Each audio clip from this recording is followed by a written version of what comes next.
Hello, how are you? It's Emma here, and we're going to be doing some art today. And we're carrying on with this term's theme of resilience. So, kind of showing strength and courage to carry on when things are difficult, when times are hard. Um, and this week, I thought we'd have a look at the human form and make some mini people.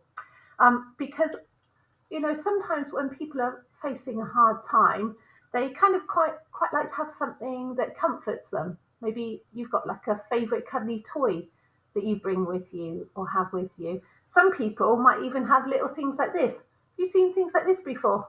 There's a little worry doll.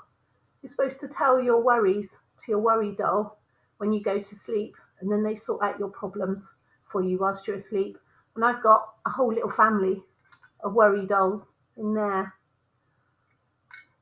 Um, Also, we think we're very modern, don't we?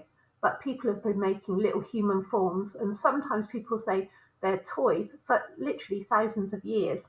I went to the Ashmolean recently, and they've been making a display out of these little figures. They come from the Ukraine, and they are about 5,000 years old. They're very, very simple human forms. There's one artist that I know who really likes the human form, and he's called Antony Gormley. He made that, well, he did make it, but he helped people to make this amazing artwork. It's a sea of 40,000 little tiny people. Can you see them all there? They're really simple, aren't they? And they reminded me of the simple Ukrainian forms of toys and people that I saw in the Ashmolean Museum. Look, these are some from Turkey as well. We know they're humans because we kind of recognise the shape, but they're super simple, aren't they? These don't even have eyes. At least those have eyes, don't they? We know they're humans because they've got eyes there. So I thought, why don't we try and make some super simple human forms, and they can be representative of kind of like the people who help you when you're having times of difficulty. I've made some with my children here. Look, here's one little person. These got smiley faces on them. Cute, aren't they? Ooh. And we've even made like a little person and a pet. Not quite sure what sort of animal that is, but it's a pet. As you can see from my fingers, they're very clayey today. We're going to be making things out of clay. So I'm going to point my camera down and we'll have a go. So I've just got some big lumps of clay, and we're going to super simple make some human forms, okay?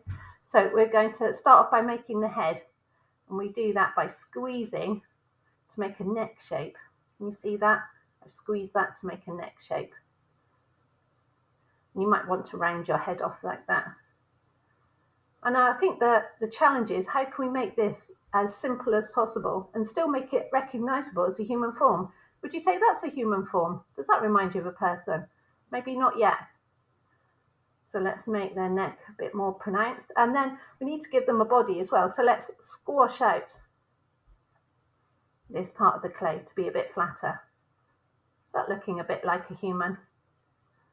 Okay.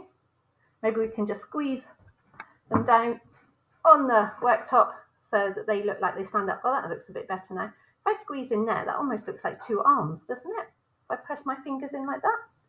And what you can do is you can watch a really good video of Antony Gormley making his field of people. And he got lots of people to help him because he couldn't make 40,000 all on his own. And then all we have to do for our people is put two eyes in. I'm using a pen. What do you think prehistoric people would have used? Maybe a stick, something like that. There we are. There's my cute little person. So why don't you have a go at making your own little collection of people who support you when you have times of difficulty. Have fun, and maybe your fingers will get all clayey as well. See you next time.